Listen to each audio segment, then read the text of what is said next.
may be.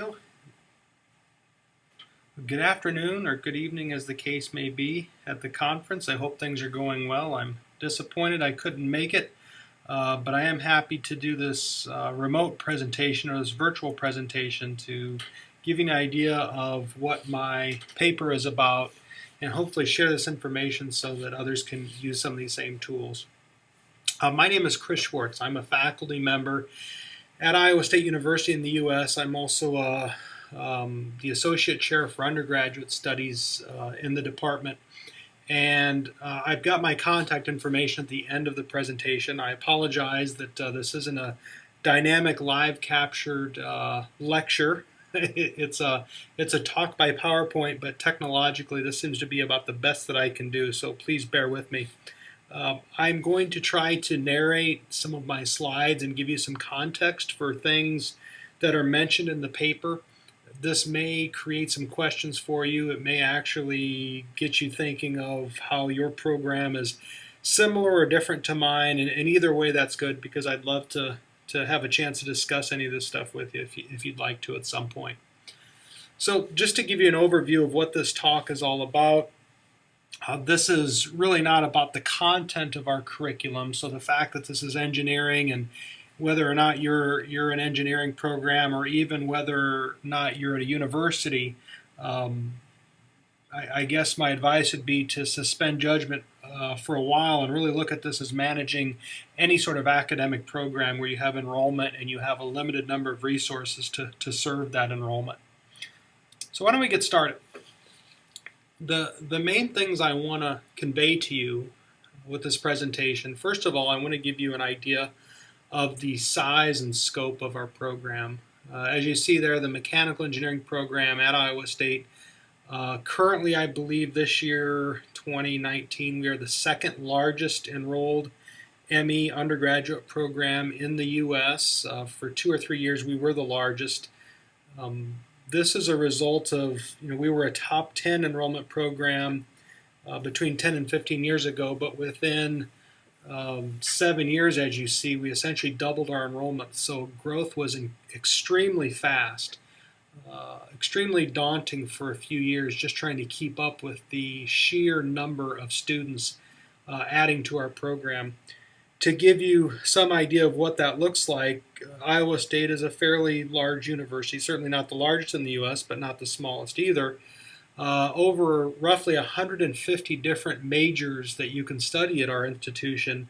1 out of every 10 new students coming to campus was declaring mechanical engineering as a major. So we were by far, and still are by far, the largest major on campus as well.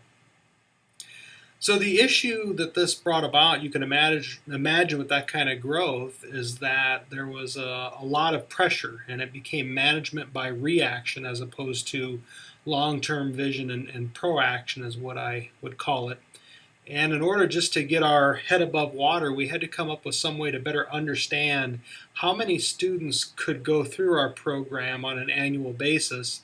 And how does that compare to the number of incoming students, the new freshmen each year? And I'll share with you some ideas behind why we had such huge enrollment and growth here in a few slides. The tool that I selected and developed for this application is from the field of operations management. If you have a background in that or read any introductory text on the topic of operations management, you might see a lot of familiar content in here. Really, I would say the innovation here is applying this to an academic curriculum in terms of management of the curriculum and the resources. And then finally, as I said before, I'm sharing this because my hope is that this approach could be used and adapted to any particular situation that you may be in, with resource limitations to institutions of higher education, not only in the U.S. but around the world, with that the financial situation seeming to get worse by the year. A lot of these strategies for being strategic in deploying your resources are becoming absolutely vital into just for the sustainability of many programs. So with that, let me get started. And I'll give you some context for what our enrollment looked like. So this is number of students enrolled in our major, obviously there since about the year 2000. And you can see that it held fairly steady between 2000 to 2007 or 2008, around the time of the Great Recession in the U.S. Beginning in about 2008, 2009, we started seeing a very sharp increase in enrollment, and you can see that there towards the right side of the bar chart. And it was certainly what I would call stifling and intimidating to serve these huge enrollments, especially in the years between about 2012 and 2014, where you were seeing double-digit growth in enrollment each of those years. And so what that meant, just in terms of the day-to-day look of our program, is many of our courses, especially our higher-level mechanical engineering courses, would have limitations on the number of students that could take the course in a given semester, and the number of students who needed the course to continue progressing through the program was almost always more than the number of available seats.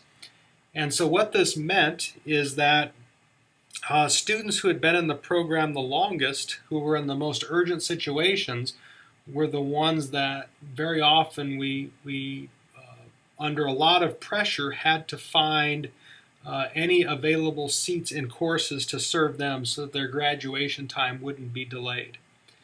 During this period, the thing that I guess maybe offset some of the dire consequences of this is, at least in mechanical engineering at our institution, this was also a period of time when a number of our students had many options for internships and other off-campus sorts of activities, so that if they couldn't be on campus to take courses, at least they could be progressing in a different way by doing an internship at a company. And so we did not see during this period what I would call a great number of involuntary graduation delays. We certainly saw graduation delays, but they tended to correlate fairly well with students who decided they wanted to take a semester off, do a study abroad in a foreign country, something like that.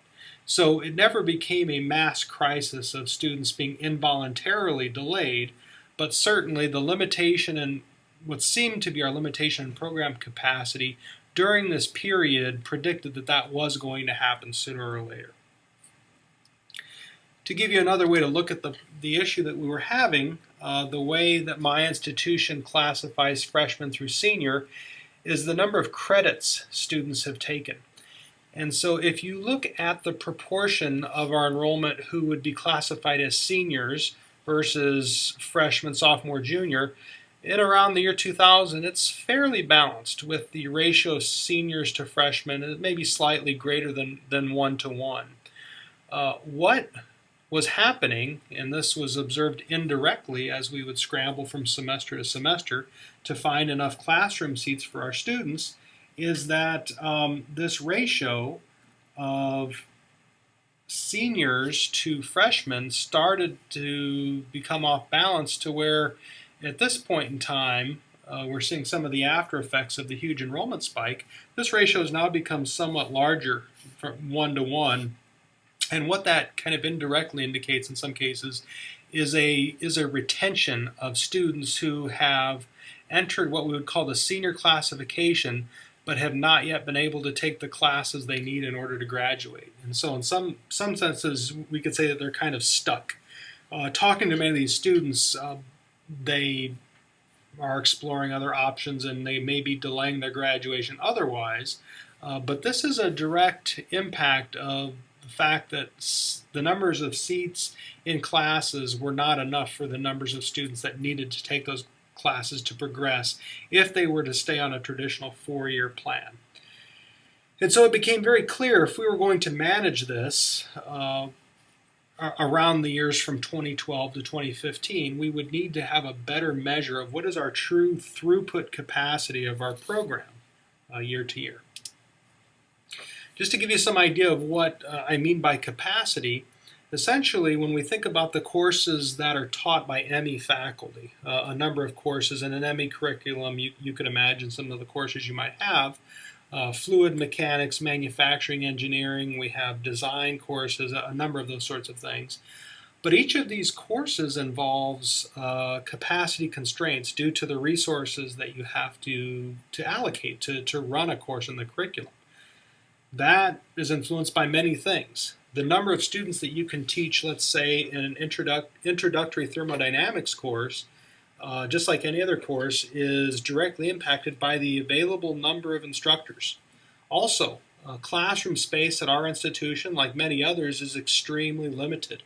And so there are only so many physical seats in classrooms for students. The grid of available times during the week is limited. There's only so many hours in the day, and unless you're able to teach in the middle of the night or on weekends, many times they're not available. Some of our courses, especially our design courses, some of the things that really give our curriculum the identity that it has, including design and build courses, they require workspace. You need tables, you need teaming space, that sort of thing. One of the hallmarks of our program, especially in engineering, is that we have a lot of hands-on laboratories, whether students are learning about manufacturing techniques, control systems, heat transfer, fluid flow, a number of different things. We have a finite amount of laboratory space and a finite number of workstations. And knowing how many students can be at a workstation and still have a worthwhile learning environment becomes important. Our senior design class, in many cases, we try to run that. We try to run student design projects that are sponsored by external industry partners. There are only so many companies in the region or the country or even the world that have the funding to be able to put in a certain amount of money to sponsor these projects and have the amount of technical staff available to interact with students. So that's another limiting capacity issue.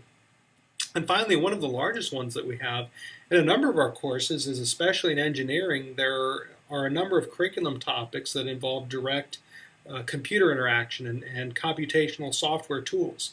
There are only so many classrooms and laboratories on our campus that have computer workstations for students, and so that also becomes a limiting factor.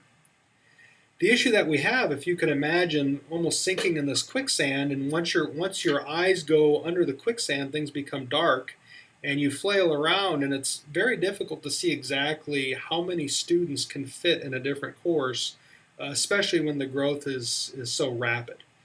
And so the motivation for this entire approach was to come up with some objective, quantitative way we could get an idea of how many students could our program handle.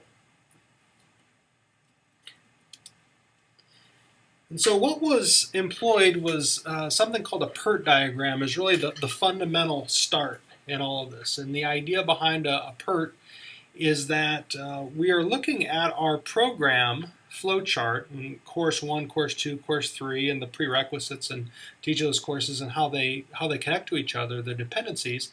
The analogy is a system of pipes, parallel and sequential pipes that all have different diameters, and so as fluid flows through them, fluid can go very fast through some pipes, but it's constricted and can only move very slowly through other pipes.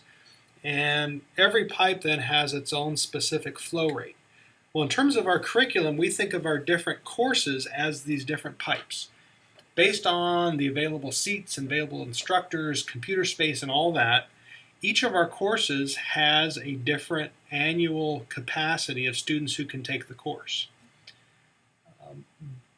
Extending this a little further, and this idea has been around for a long time, is this idea of theory of constraints.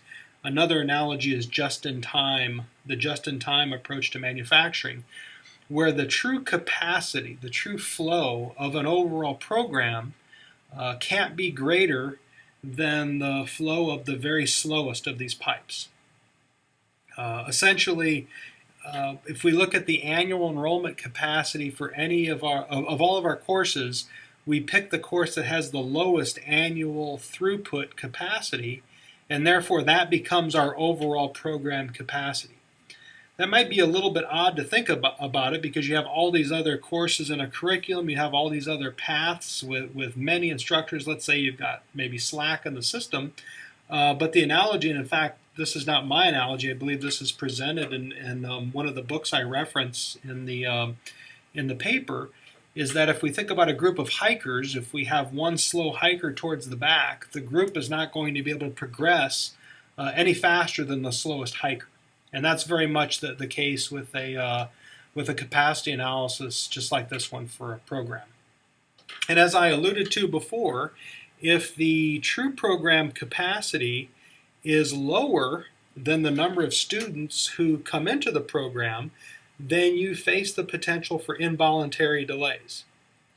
Now, one of the things that I haven't shared with you yet is the admissions policy of my program and my institution. We are a land grant access university, and so for a great amount of time there were no controls on enrollment growth.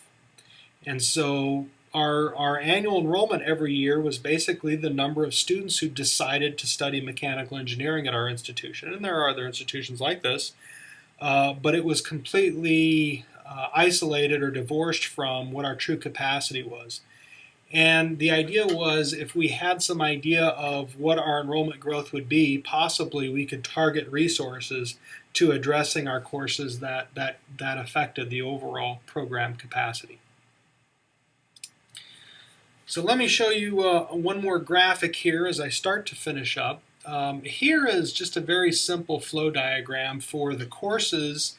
This is back in 2015. That we've got one or two more courses since then. But these are the annual enrollment, or you could think of it throughput capacities, number of students in our different courses. And just to give you some idea of what this means, ME160 is one of our courses. That's an introduction to engineering problem solving.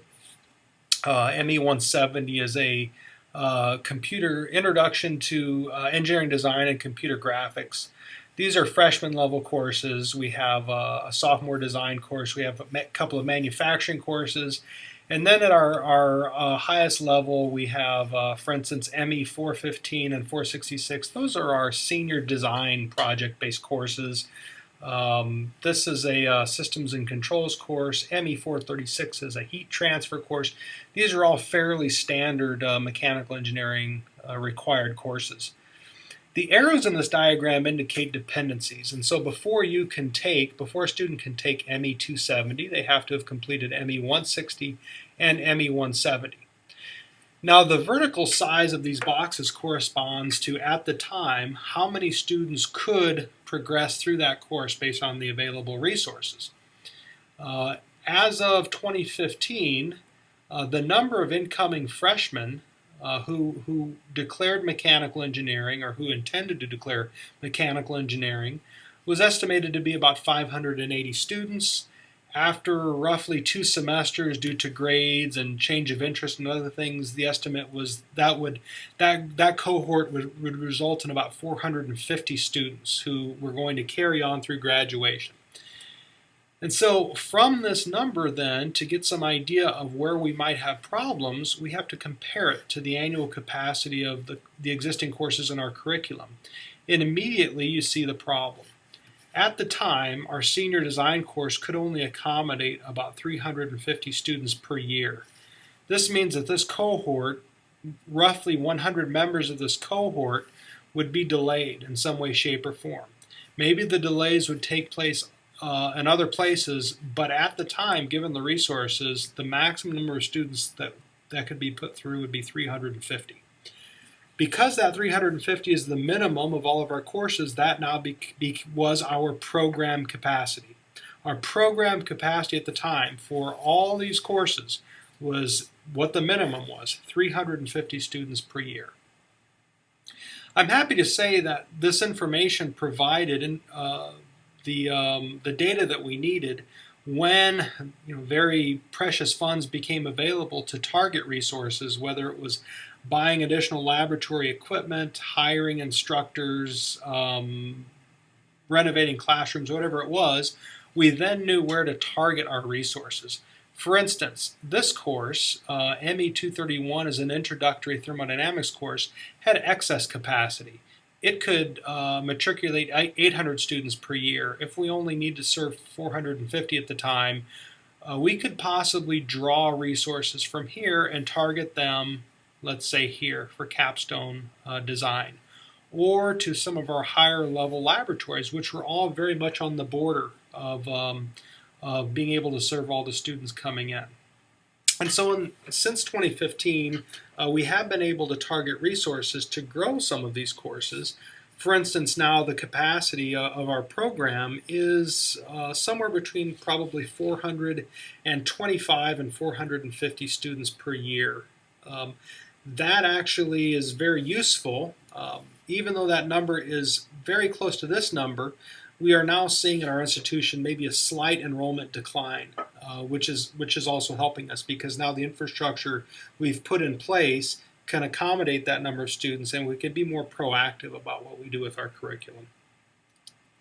So just to conclude, if we look at the changes in our curriculum since 2015, look at any resources that we've gotten from our university in terms of budget, equipment, whatever it is, they've been targeted almost solely at these bottleneck courses, the red and pink courses that I showed in the last slide.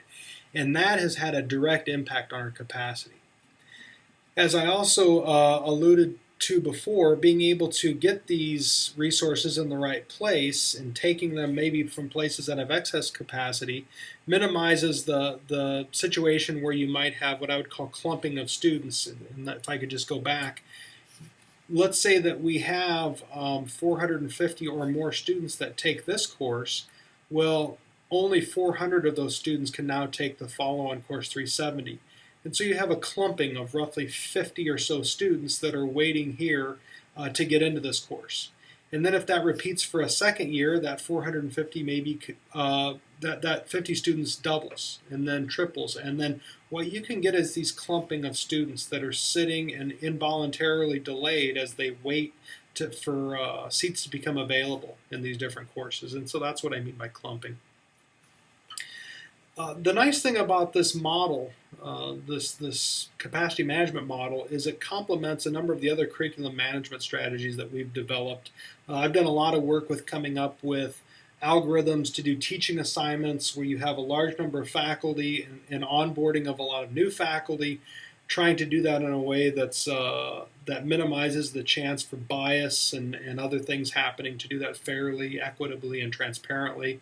And also we've done some work with doing better enrollment forecasting when there's extreme enrollment growth. When I look at my timer, I think I'm actually beyond the allowable time. Even though this is a virtual presentation, I do want to play by the rules. So let me finish up by thanking you for the attention. If you got all the way to the end of this video, congratulations. Hopefully it made sense. I'm happy to answer any questions you have. I know this was a very quick run-through. If you've got some suggestions or even criticisms or objections to what I'm showing you, please do not hesitate. You can contact me by phone or email there. The email address is cris1@iastate.edu. I'd be very happy to hear from you. Otherwise, I hope the conference has gone well. Please take care and safe travels to back wherever you are.